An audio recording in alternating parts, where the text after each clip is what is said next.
Her voice trembled when she said my name. 5 years, and it still carried that same soft venom that once felt like love. "Please," she whispered through the phone, "just talk to me." I said nothing. The silence was enough. She kept talking anyway, filling the void like she used to fill every space, loud, nervous, terrified of what quiet might reveal. She found me through a mutual friend, or so she said, but I knew better. She'd been searching, not for me, but for forgiveness. I listened to her breathing on the other end. It was uneven, like guilt has weight. I almost smiled. Then she said, "I left you messages, a lot of them. I didn't know what else to do." Her voice cracked. "Did you ever hear them?" I looked at the phone in my hand.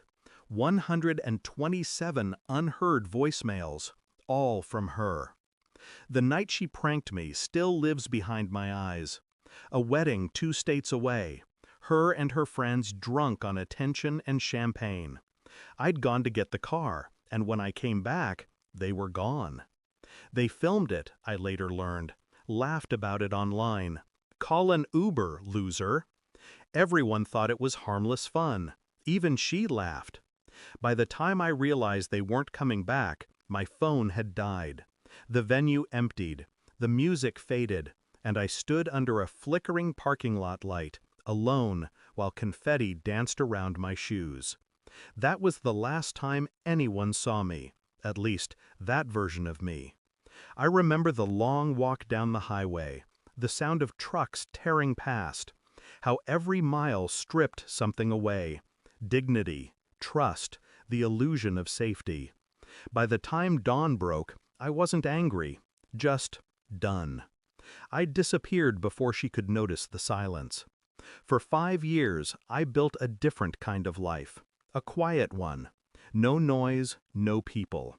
Just me and the endless distance between who I was and who I became. I kept a journal, not of memories, but of patterns. Every betrayal has one, a rhythm. The same tones, the same excuses, the same practiced tears. Sometimes I replayed her laughter in my head, the laughter that left me stranded 300 miles from home, the one that said I didn't matter. It took me 5 years to understand that night wasn't a prank, it was a test. She wanted to see how far she could push before I broke. So when she found me again, I didn't ask how. I let her talk. Let her rebuild the illusion. Because I wanted her to think she had another chance. She came to see me in person. Same perfume, same calculated warmth. But her eyes gave her away. They darted, searched, measured. She tried to cry.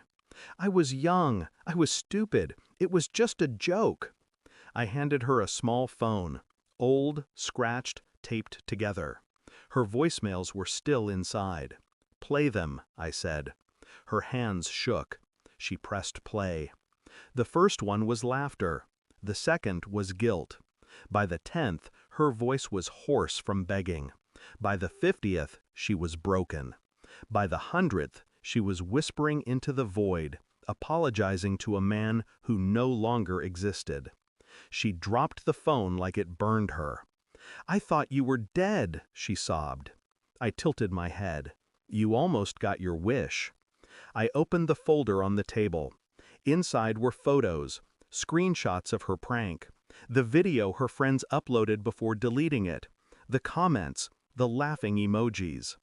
Her career depended on her reputation now. Public figure, brand ambassador, the image of perfection.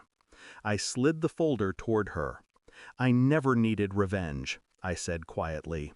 "You gave me everything I needed the night you drove away."